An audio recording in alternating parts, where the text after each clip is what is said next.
unlocking Xiang Yu for the first time in Rise of Kingdoms, and going through some reports because players in Heroic Anthem and Strife of the 8, they have already maxed the commanders. It's only out for half a day or a day, and players have already max killed him, got him to level 60 and tested him. So we're definitely going to inspect some of those reports so you can have an idea about Xiang Yu and if it's worth it for you in Rise of Kingdoms.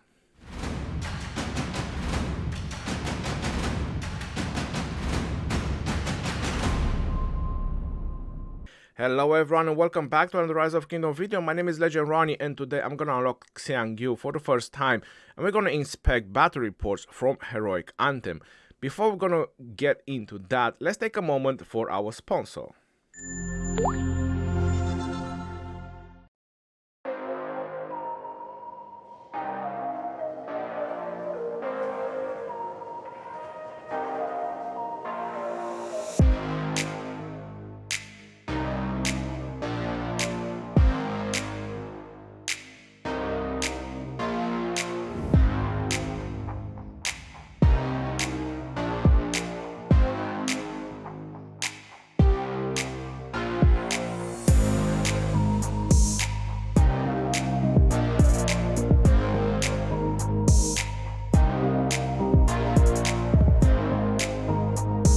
Thank you very much to LD Player for sponsoring this video and supporting the channel. Again, make sure you check the description of the video or the pinned comment in the comment section below for more information regarding LD Player. Now let's get back to our video and let's go ahead and let's spin for Xiang Yu. Let's unlock this commander. I'm going to do the half price spin. I usually do it. Do I get an 8 pull? On the oh no, we already got a sculpture. Now that's a really great value for a sculpture, 400 gems, and I got a sculpture. But let's go with the 5. All I care about is just unlocking the commander. I want to see more tests since players have already maxed him since they are in KVK and they are testing him a lot. Before I'm gonna draw my decision regarding that. So here we have another 2 sculptures. So I have a total of 3 sculptures already. I need 10 sculptures to summon him. I can get 5 as the extra rewards, but I also need to unlock Cyrus. So most likely I'm gonna have to spin a lot more than I want to. Now let's go ahead and let's see how lucky I am. All right, I got another one. I just need one more. One more. Come on, come on, come on. You can do this. You can...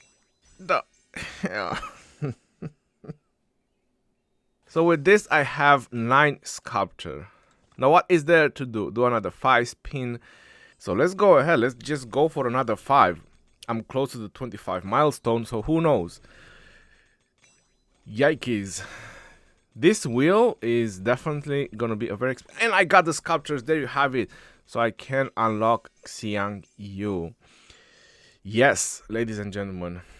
Let's go ahead and let's check exactly 10 sculptures to summon the commander. Whew, that's really nice. And there you have it. If I scroll all the way down, is Cyrus. I don't have it unlocked. No sculptures. And I definitely want to unlock him as well. Let's press the summon button. The only thing that I like about his description, when they wrote over here that he led only 50,000 soldiers to defeat a Xin army of 400,000 soldiers. So that's a really great achievement.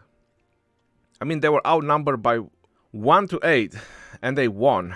That's definitely something. Once we're going to inspect the reports in Rise of Kingdoms, you can tell if that is the truth, if in Rise of Kingdoms he really reflects as he reflected in his real life achievements. And once you summon a new commander, the Ritter of History, ladies and gentlemen, one of the best buy bundles in Rise of Kingdoms. Now that we got that out of the way, 1700 direct damage factor, that's pretty rare on a single target. Even though when he has multiple targets, it's drastically reduced. Unusual because any other AoE commanders, they have 15% and he has 25. Still, 1700 is a very powerful nuke on a single target, especially when he hits garrisons, and then he has defense reduction by 30% for 3 seconds, so that's pretty big. Usually I would put him first, But from the tests that players have done in Heroic Anthem, you will see the reports once I'm gonna get there. They used him second, and apparently he was providing the best results as a second.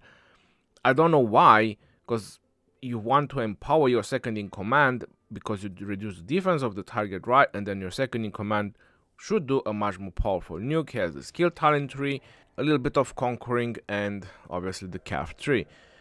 Now, because he has conquering, I don't think it's worth it to go with the feral nature, but definitely getting rejuvenate, getting clarity, and then you can go for a buckler shield. After that, you go for the emblazoned shield, you get undying fury, and I believe you still have enough to get these 3 points in the attack. So you pretty much have the majority of the calf tree.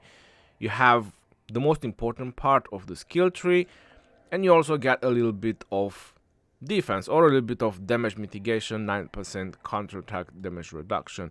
I believe that's exactly how I built my Chandragupta, which is almost level 60, his cavalry, conquering, and skill. And let's go ahead and let's check his talents. There you have it. Clarity, rejuvenate, buckler shield, undying fury, emblazoned shield, and he is 2 levels away to be level 60 and exactly 2 points for the attack. Other ways how you can build this talent tree, I don't think there is any other better way unless you just go for feral nature for more rage, and you drop the conquering part and the 3% attack, and you just get feral nature so you can pop more skills. That would be the only other way I would see on this talent. Going for the entrench, I think you get a lot of talents that you don't need and not a lot of benefits. It's nice, entrench, it definitely is, but again, it doesn't justify all the talents that you have to put in there. You lose way too many important stuff from the cav and the skill tree. A quick pick so you can know how expensive it is to max legendaries regarding the stars and regarding the sculptures. A very important note is that equipment only works from the primary commander, so make sure if you're using Xiang as primary, you want to make sure that he has the relevant equipment. Talents only apply from the primary commander as well. And regarding the skill, you have the skill lock system. For me, it's not yet unlocked because I'm a primary skill. So, for example, if you want to start upgrading him and you want to decide later on how to upgrade his skills, it's not going to be a problem because you have the skill lock system. So you can lock his other 3 skills and you can still upgrade his primary skill. What players used to do is just keep a commander at 1 star, max his primary skill, and then get forward upgrading the rest of the skills. As you see, many of my commanders are still at 1 star because their primary skill is not max. For example, you see Mulan, she's 522, and various other commanders that are not max skill yet, like Chandragupta, and then you have Harald, and so on. Now, for Chandragupta, I care a lot about all his skills. So once I max his skill, I didn't care to use the skill lock system, which I could. For example, if I want to unlock his second right now, I would just lock the other 2 and all the upgrades would go on his second. But I want all his skills before I utilize him. Thanks to Bunny for upgrading the commander right away last night and providing us with these reports regarding Xiang Yu. And here is the first report that I want to show you, and to be honest, I think it was one of the best, but he never used it after that. I believe that he wasn't very happy regarding this report, and you will see the rest of the reports. What he tested was with Chandragupta. Apparently, Xiang Yu and Chandragupta is probably working a little bit better, but I really enjoyed this Xiang Yu and William report. In the garrison, you see Guan Yu and YSG, but what they were doing all the time in garrison, and this is valid for the rest of the reports, they were always switching the garrison. So for example, when the rally was hitting the garrison, it was Guan and YSG, and 3-4 turns later, 3-4 seconds later, they swapped the garrison with the commanders they want to be in garrison. And the report is being saved that it was Guan Yu and YSG, but it was not. It was just there for maybe 3-4 turns or maybe a skill. I think I've seen a YSG skill, and after that they just changed the garrison. But this is how the game saved it, as Guan Yu and YSG. Now going on to the troops buff, this is the infantry defense, infantry attack, infantry health. But what I want to show you is the cav defense, cav health, cav attack. So very high cav health, cav defense for this mode, and very high attack as well. If we look at the dead troops, obviously the flag won, but the power drops are different because there is also 25% of the troops that go in severely wounded, which is 220. So I would say that this was a successful rally. And this is the reason why I like this rally, because the difference on the dead troops was not so high. But they switched the garrison, because I was able to see this rally live.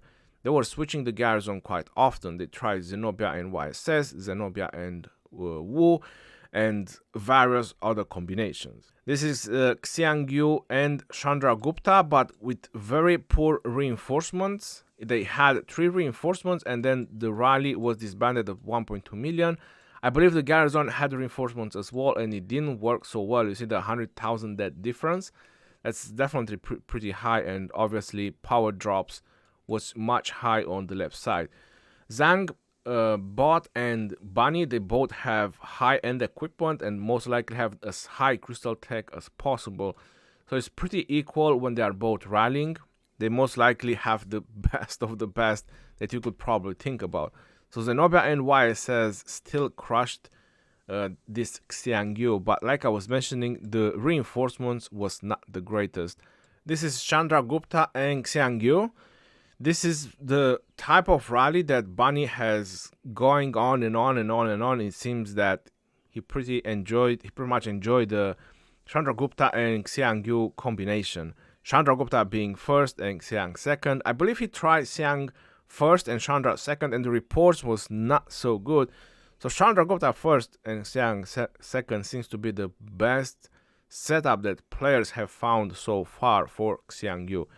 It was obviously not Alexander and Genghis in garrison. They swapped the garrison. I mean, you can tell by the dead. If you would have been Alexander, trust me, that they would have had probably 3 times more dead.